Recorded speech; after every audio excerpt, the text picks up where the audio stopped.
There are multiple options available for food and dining on Disney cruise ships. Today we're going to rank them for you. Which restaurant is maybe one to skip? Where's the best food for your tiny humans? And don't worry, we're not going to leave out Mom and Dad. We're going to rank their 18 plus specialty restaurants. So grab a snack, sit back, let's dive in. There are multiple types of dining available on Disney cruise ships. We're going to start out with ranking the main dining restaurants. When you are dining in the main dining rooms, they will have 3 per ship. You will rotate through those restaurants. Your service team will travel with you, and those dinners generally take about an hour and a half. We're going to rate the main dining restaurants from worst to best. There are going to be 8 options here because there are a lot of restaurants that are going to be repeated from ship to ship. For example, there are currently 5 ships in Disney Cruise Line's fleet. 4 of them have Animator's Palette with the exact same menu. They also have a French restaurant on those first 4 ships. They will have the exact same menu. Enchanted Garden on the Dream and Fantasy, same menu. And then that's when we get into the unique ones. So how do these rank? We're gonna go from 8 to 1, and I've gotta say number 8 is most definitely their French restaurant. These 4 French restaurants are Lumiere's on the Disney Magic, Triton's on the Disney Wonder, Royal Court on the Disney Fantasy, and Royal Palace on the Disney Dream. Now the theming in every one of these French restaurants is Disney themed. It's just very subtle. Triton's is going to be for Triton and the Little Mermaid. Lumiere's, of course, is that wonderful candlestick from Beauty and the Beast. The theming inside the Royal Court is that of the princesses. They will have lighting fixtures modeled after Cinderella's coach, these beautiful murals, and just a lot of little details throughout the restaurant. These are subtle though. They're definitely not as exciting for the kiddos. And the Royal Palace is inspired by the princess films as well. These 4 are the bottom of the list, but they do still have some good things to try. Now the reason they come in number 8 is because they're just kind of bland. There's not going to be any characters, there's not a lot of theming, and the food really misses the mark. With these French restaurants, the best items are absolutely in their appetizers and their soups and salads. Of course, you can't go wrong with ice lobster and jumbo shrimp, but the 2 favorites here are the escargot, which are herb marinated snails with finely chopped mushrooms topped with garlic butter. I actually like the bread and the garlic butter, not so much with the escargot, but it is a huge fan favorite. The other one that can be really good is the breaded and deep fried brie. Now, to be honest, this is either the best or worst depending on how it comes out of the kitchen. Obviously, with something like a fried brie, you're going to want it to be warm, crispy, and smooth all at once. If they don't have the right temperature on that, it just does not work. But when they get it right, they definitely get it right. It comes with an orange and cranberry chutney, and it's just a fun thing to try that you might not have otherwise. Their French onion soup, hands down best thing in the restaurant with Gruyere cheese croutons. I also really like their leek and potato soup. If you have not had that on board, make sure and try that out. Their entrees are where we get into some of their worst items. Please do not get this pasta. It comes with buttered lobster and is a tomato shrimp tarragon brandy sauce with lemon basil. Sounds amazing, does not work.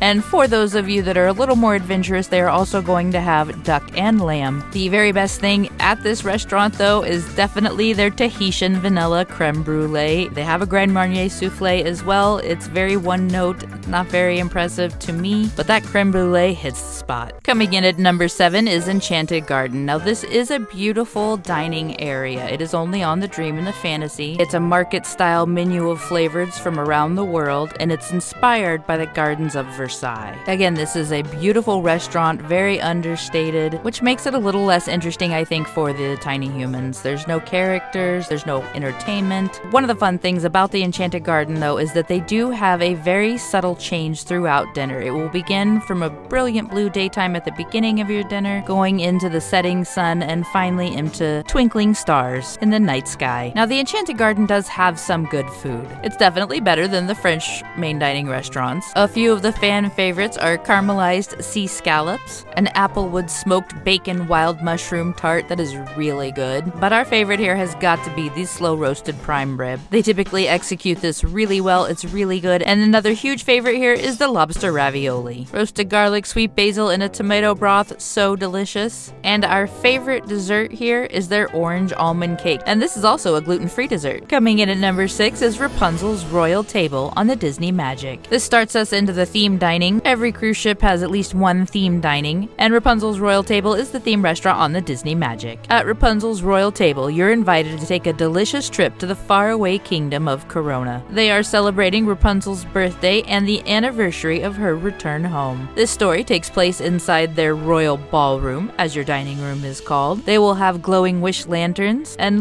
lots of lively entertainment, singing, dancing, those snuggly duckling thugs, and of course, Princess Rapunzel herself. The theming is fun. There's some fun entertainment with Rapunzel. The menu is not the best. One thing about these entertainment restaurants is they definitely can get a little loud. So that's just something to be aware of. Some people get sensitive to noise. These definitely are loud. But to be honest, all of the main dining restaurants are loud. Just the ones with entertainment are a bit louder. The reason this is number 6 is because the food is a little bit missed at Rapunzel's Royal Table. The crispy Arendelle shrimp are popular, and the Tankle pasta is quite popular as well. Basil pesto, caramelized sea scallops. That one is a nice dish. There's just nothing that'll wow you on the Rapunzel menu. There's nothing that stands out as being necessarily bad. It's just nothing else is really good, except the Gothel Black Forest Tower that is a huge favorite. Rich chocolate cream, cherry compote, and chocolate cake, so good. And the one to avoid would be the Flynn Rider platter. However, if you are a fan of smoked meats, this could be one for you. Coming in at number 5 is Worlds of Marvel on the Disney Wish. Worlds of Marvel is a culinary adventure inspired by the Marvel Cinematic Universe. And during dinner, you get to follow Ant-Man and the Wasp as they embark on their first public speaking engagement on behalf of the Avengers. During the hands-on demonstration of the Quantum Core, their new technology, of course something is going to go wrong, and that's where the fun starts. Ant-Man and the Wasp need all the help they can get, and there'll be some fun interactive moments throughout the course of the evening. The food, however, is a little bit hit or miss. The steamed bao buns are popular. I've heard, though, they can be a little lackluster. And if you're used to grits, this fried shrimp with grits is a little bit of a different take. There's just a little bit too much going on in that one, but the huge favorites are actually on the entrees. I'm all about that Delmonico ribeye steak. It is hard to pass up a really well-prepared ribeye. Another huge popular dish there is their Golden Mystic pasta. Caramelized scallops, Chardonnay lemon, saffron cream, and for dessert, you just have to try their key lime pie. Number 4 is Arendelle, a frozen dining adventure on the Disney Wish. At Arendelle, a frozen dining adventure, you are cordially invited to celebrate the royal engagement of Queen Anna and Kristoff. The entertainment is top-notch at Arendelle. It is definitely loud. It is very cramped, and depending on where you are seated, you might not be able to see the stage very well, but it is some really fun entertainment. Oaken steals the show. Seriously, we love Olaf. Olaf is amazing, but oh my gosh, Oaken is so good here. These are going to be Norwegian-inspired dishes, and Arendelle actually has quite a few hits on their menu, which is why they're further up the list. Starting with the baked scallops, these are a huge fan favorite. Shrimp tarragon bisque, rainbow carrots, leeks flaky pastry, looks delicious, sounds delicious, and apparently it is delicious. And it tastes just as good as it sounds, honestly, maybe a little better. I do not know how to pronounce this one, but the braised meatballs is either really good or really not, depending on how it's executed. It's a rosemary cream reduction and lingonberry chutney over egg noodles. And the pork tenderloin is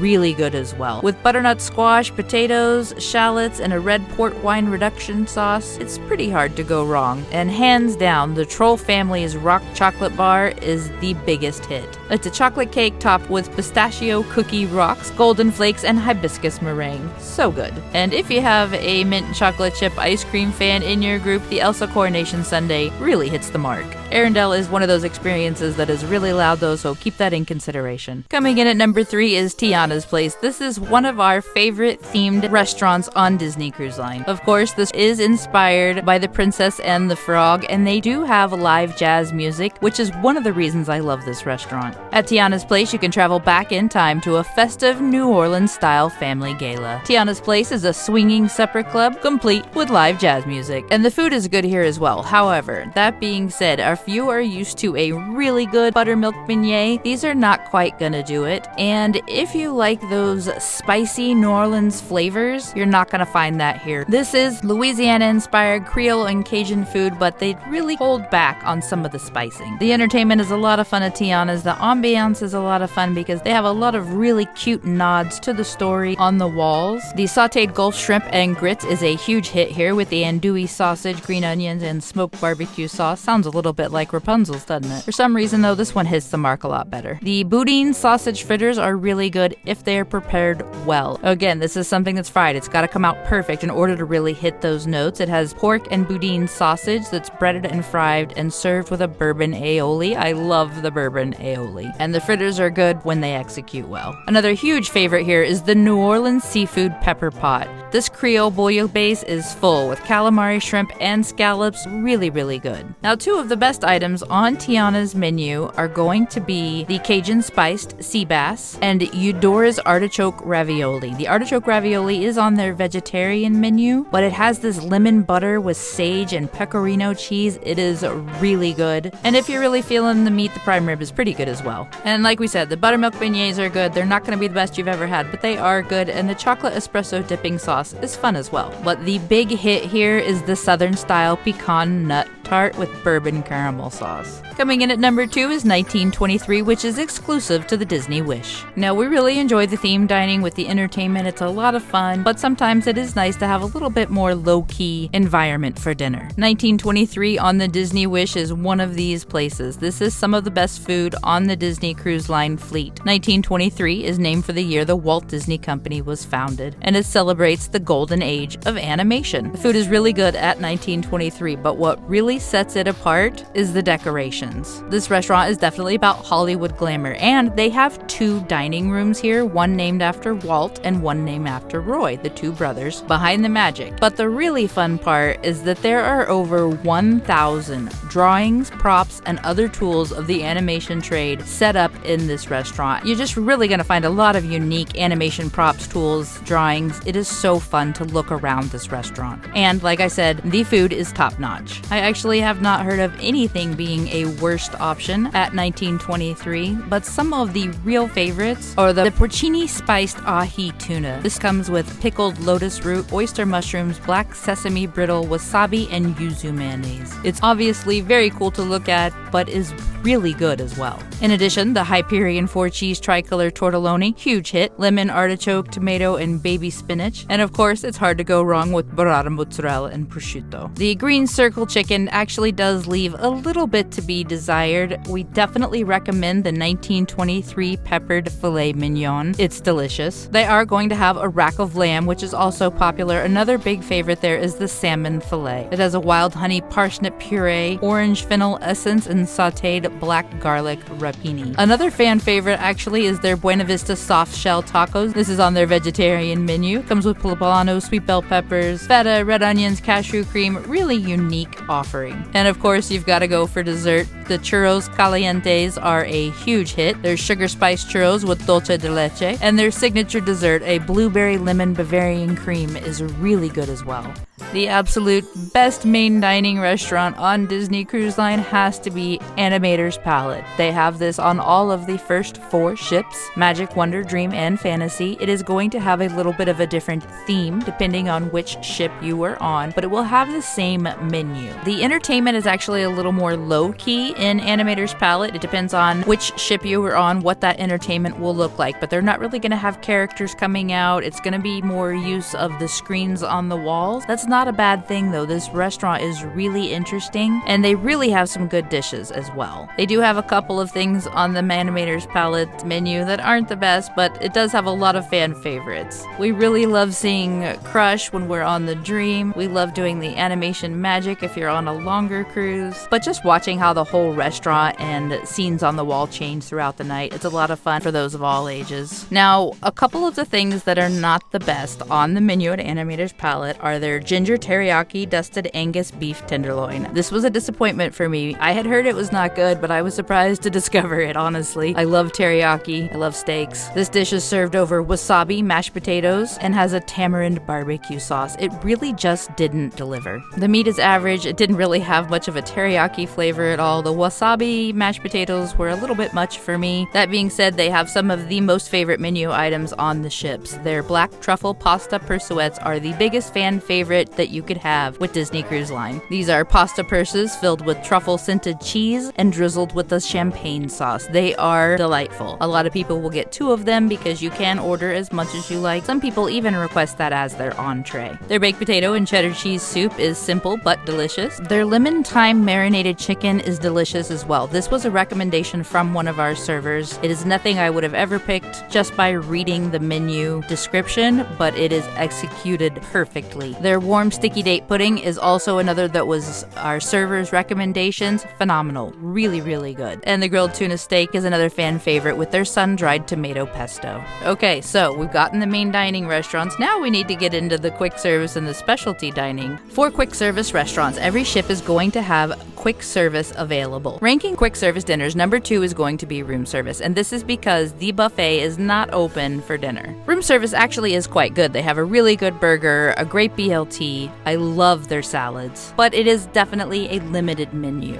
And then your other option, which is the top in quick service, is going to be quick service. So here's the consideration for quick service. Main dining takes about an hour and a half for the full meal. Sometimes that is just too long for the little one, and do not count out their quick service. Main dining dinner times are some of the slowest hours on the pool deck. So if your loved one of any age is wanting some pool time or a movie by the pool time, dinner hours could be the best time to do that. And of course, we've got suggestions: shawarma on the Magic and Wonder, the chicken tenders and fries on any of the ships, and the barbecue and Mexican on the Wish are some of their standouts. Those are the best menu items on each of the ships. During the time of about 5 p.m. to 10 p.m., you are most likely going to have the slowest times on the pool deck. This is why some people just skip main dining altogether and opt for quick service. I certainly don't recommend this for every night of your cruise. I don't do this any night of the cruise because we really enjoy the main dining experience. But like I said, if you're really trying to get that time by the pool, you want to have some extra time with the family without that big long dinner process, you can absolutely go to quick service. The French fries are definitely one for the win. I have not tried the chicken tenders yet,